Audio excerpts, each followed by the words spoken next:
Malam Bapak Ibu sekalian, terima kasih untuk yang udah join di acara malam ini. Malam ini kita ngumpul untuk diskusi topik yang mungkin Bapak Ibu sedang hadapin. Terus juga di sini sambil kita belajar, ya terutama topiknya tentang gangguan fokus, tentang gangguan sosialisasi pada anak-anak gitu. Nah, terus juga kemarin Bapak Ibu juga pada saat mendaftarkan juga mungkin beberapa sudah ada yang minta anaknya tes langsung gitu ya. Nah, formatnya malam ini kita akan sifatnya diskusi, dan diskusi ini saya nggak sendirian, bahkan nanti diskusinya akan lebih banyak dimoderasi oleh teman saya, Michael. Hai Mike. Halo, selamat malam semua. Nanti Mike akan juga boleh memperkenalkan diri ya, Mike, tentang background-nya, terus sekarang ini punya putra atau putri usia berapa gitu ya. Terus juga di sini ada Pak Andi. Pak Andi adalah lead counselor dari Kevlen.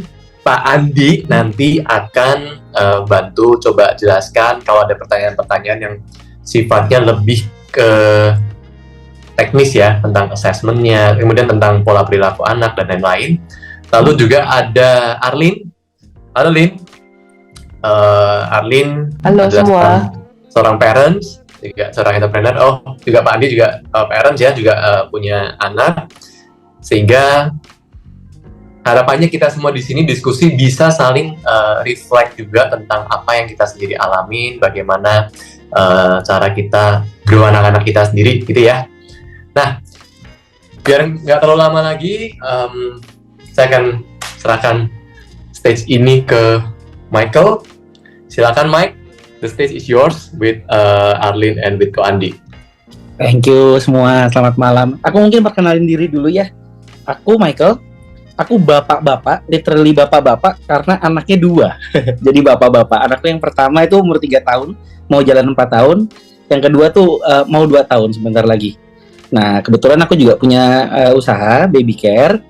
Kayak seperti orang tua pada umumnya, kita sangat concern sama tumbuh kembang anak. Itu kira-kira. Itu kalau misalnya Ci Arlin sendiri mungkin bisa perkenalan diri. Ya, halo semua. Mungkin perkenalan dirinya, aku di sini sebagai parent, anakku 2, laki-laki 13 dan 9 tahun. Sebagai catatan aja, udah menggunakan Kevlen untuk ngetes anak-anak secara behavioral psychology sejak yang gede itu kayaknya umur 9 ya, 3 atau 4 tahun yang lalu intinya. Udah gitu, di luar sebagai parent, aku juga punya usaha itu di bidang kesehatan, di bidang sebagai professional aromaterapis. Nama bisnisnya Pick Me Naturals. Nah, di sini mungkin lebih banyak sharingnya ke dua-duanya. Thank you. Oke, thank you Ci Arlin untuk perkenalan dirinya. Sekarang mungkin Ko Andi nih bisa memperkenalkan diri dulu ke teman-teman semuanya. Hai semua, saya Andi.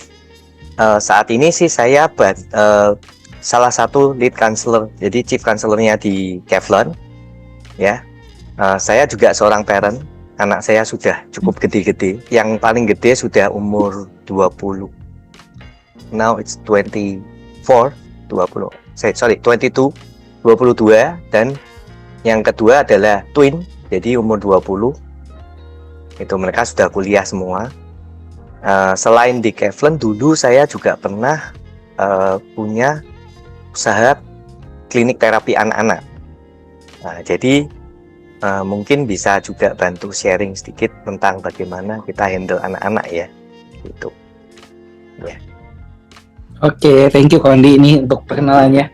Kayak sesuai topik kita malam ini ya, masalah tumbuh kembang anak gitu. Parenting itu selalu salah satu concern terbesarnya adalah gimana caranya tumbuh kembang anak itu bisa maksimal gitu. Nah, ini ada masalah-masalah kayak gangguan fokus pada anak, ada susahnya bersosialisasi atau nilai akademis yang kurang baik gitu. Nah, hal-hal tersebut itu sebenarnya faktor bawaan atau efek parenting sih. Nah, itu yang mau coba kita ulas malam ini. Mungkin dari Ko Andi atau Ci Arlin bisa ngangkat topik itu terlebih dahulu. Iya. Ko Andi, silakan Ko Andi. Iya, kalau dari saya sebetulnya gini. Ada anak kita ketika dilahirkan itu sebetulnya kan dia sudah memiliki potensi yang dibawa dia dari lahir. Kemudian ketika dia sudah lahir, dia akan mengalami yang namanya perubahan lingkungan gitu, adaptasi dari lingkungan gitu. Dan juga banyak sekali stimulasi yang diberikan ke anak-anak kita gitu kan, dari lingkungan-lingkungan yang ada, baik itu dari orang tua, dari lingkungan sekitar gitu. Nah, problem yang tadi diadres, yaitu apakah ini faktor bawaan atau tidak, itu bisa dua-dua. Tapi rata-rata sebetulnya orang tua tuh selalu concern kepada anak-anak, apalagi pada waktu anak kita kecil kan. Itu biasanya kita concern sekali, wah anakku kok nggak bisa gini ya, kok anaknya orang lain udah bisa ya. Nah, pasti akan curious dan pasti akan berusaha cari tahu kenapa anak saya nggak bisa, apa yang harus saya lakukan. Itu biasanya sejak dini pasti orang tua tuh pasti akan memiliki hal seperti itu gitu loh. Iya, jadi kalau ya kan, jadi kalau kita bilang bawaan, ya bisa bawaan, tapi bukan berarti tidak bisa diperbaiki gitu. Nah, problemnya adalah kadang-kadang itu kita lupa yang di sisi satunya, di mana ini bukan bawaan tapi bisa tadi yang mungkin disebutkan efek dari parenting. Saya mungkin sebutnya nggak mau efek dari parenting ya, lebih ke efek dari lingkungan kali Mike ya, lebih tepatnya gitu ya. Lingkungan ya. Iya. Karena nggak melulu yang bikin anak ini jadi misalkan jadi punya gangguan itu kan parents, belum tentu juga gitu. Bisa jadi sekitarnya dia gitu. Parents mungkin bisa seperti misalkan overprotected, itu salah satu kan gitu, salah satu problem kan. Jadi anaknya menjadi nggak berani explore gitu. Nah, nggak berani explore, buntutnya apa? Sosialisasi nih nanti. Bisa kena di sana kan gitu. Nah, tapi kalau parentnya nggak apa-apa, tapi anaknya memang sudah punya bawaan dia takut explore, parentnya nggak dorong, ya artinya kan lingkungannya kan yang nggak mendukung gitu. Lingkungannya juga nggak ada yang mau deketin dia gitu, ya udah. Atau dia memang anak tunggal, tinggal di lingkungan yang nggak banyak deket dengan, bukan perumahan lah istilahnya gitu kan. Yang di jalan raya gitu kan, berarti dari tetangga dengan tetangga aja nggak kenal kadang-kadang kan, jarang bertemu dan sebagainya. Udah, itu bisa terjadi gitu, gangguan sosialnya bisa muncul di sana gitu. Aku mau coba bahas ini nih, tadi menarik sekali soal kayak efeknya ini tuh banyak terjadi karena lingkungan, sebenarnya faktor lingkungan ya. Nah, lingkungan ini kayak masalah gadget, apalagi kemarin kita ngelewatin pandemi cukup lama 3 tahun. Anak selama 3 tahun itu anak-anak di rumah terus, nggak boleh ketemu, nggak boleh sosialisasi secara fisik. Habis itu dia belajarnya juga secara online, jadi sangat dekat dengan gadget. Nah, kalau hal-hal seperti itu gimana kita sebagai parent tuh mengontrol atau menjaga hal tersebut biar nggak mengganggu tumbuh kembang si anak sendiri, Kondi? Nah, mungkin Arlin mau jawab dulu. Nah, silakan Jarlin. Menarik sekali nih. Mukanya karena anak saya udah gede. Anak saya udah gede ketika mengalami itu kan. Mungkin Arlin yang lebih, anaknya lebih, usianya lebih di sana. Iya. Benar. Silakan Ci. Sebenarnya ya tadi nambahin kayak yang Ko Andi bilang dulu ya, itu aku setuju banget karena dari sisi psikologi juga itu kan selalu dipertanyakan ya, dua faktor antara nature. Itu kalau kayak kita pakai analogi ke tanaman gitu, nature itu bibitnya kayak gimana, dan nurture itu lingkungannya, kayak tadi Ko Andi bilang faktor lingkungannya. Kalau dari nature si bibitnya misalkan ada potek dikit gitu ya, tapi di nurture, di lingkungan yang tanahnya bagus, sistem haranya bagus, matahari dan iklimnya menunjang maksimal, optimal, bibit itu akan bertumbuh, mungkin nggak kelihatan lagi poteknya itu gitu ya. Nih, bukan ahli tanaman, jadi nggak tahu sebenarnya. Analogi bibit masalahnya kayak gimana gitu ya. Tapi kurang lebih kayak gitu. Nah, faktor nurture ini waktu selama pandemi yang jadinya kan kita tadinya lingkungan anak itu seluas gitu, terus tiba-tiba mengecil. Mengecilnya bukan cuman, terutama secara fisik ya. Betul. Terutama secara fisik. Jadi untuk anak saya sendiri waktu itu umur, yang satu umur 5 dan yang satu lagi umur 9. Jadi kadang-kadang nurture itu sendiri juga bukan cuman dari apa yang kita kadang-kadang ya, dulu nih sebagai mamah gitu, apalagi ibu baru. Dulu tuh kalau anak-anak ada masalah dikit, sebenarnya belum tahu masalah atau bukan, langsung mikirnya, wah ini kayaknya pas hamil gue salah makan nih. Atau pas dia jadi bayi, nih salah nih cara tidurnya nih. Semua ke hal-hal yang kecil-kecil kayak gitu ya, itu dipikirin gitu. Tapi sebetulnya nurture itu lebih ke lingkungan yang mungkin hal-hal seperti itu ada pengaruhnya. Tapi secara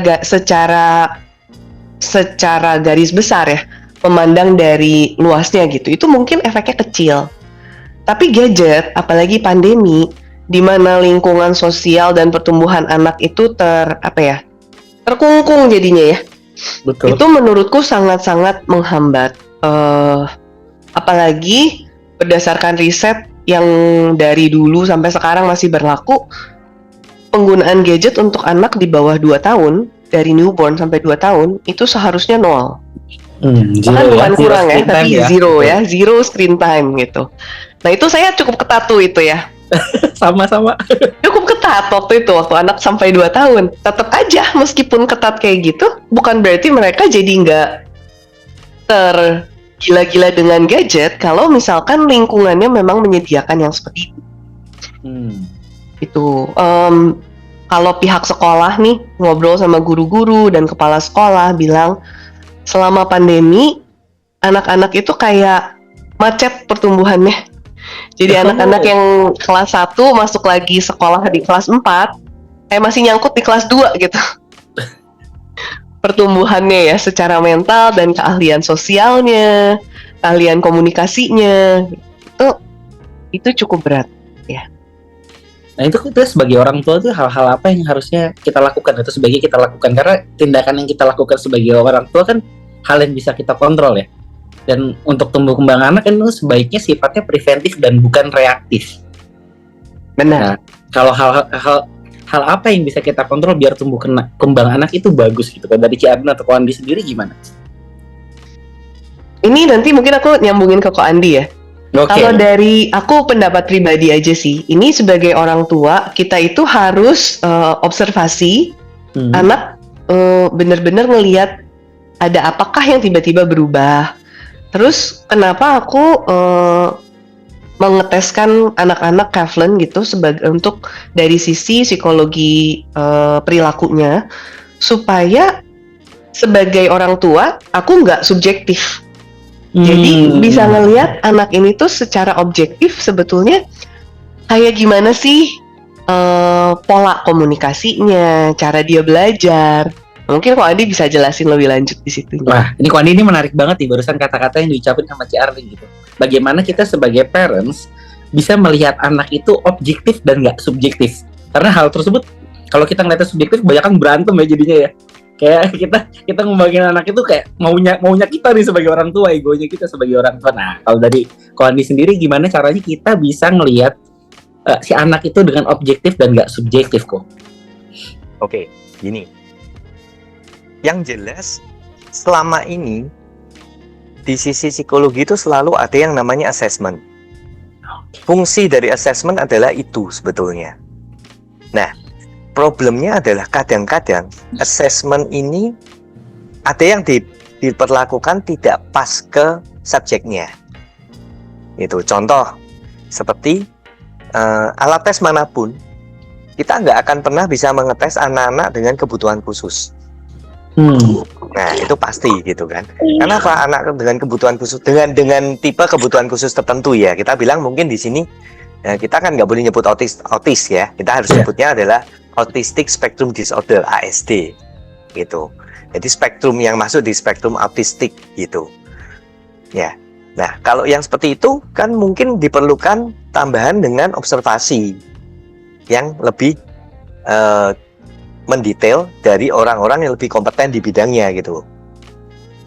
Tapi kalau untuk anak-anak normal, seperti halnya mungkin kayak yang biasa kita lakukan di sekolah ada tes IQ, ya. Cuman sekarang ini tes IQ kan hanya untuk mengetahui kemampuan, karena dia kan dites berdasarkan materi yang sudah diajarkan atau selayaknya diketahui oleh anak dengan rentang usia tertentu, diberikan mampu nggak dia mengerjakan gitu.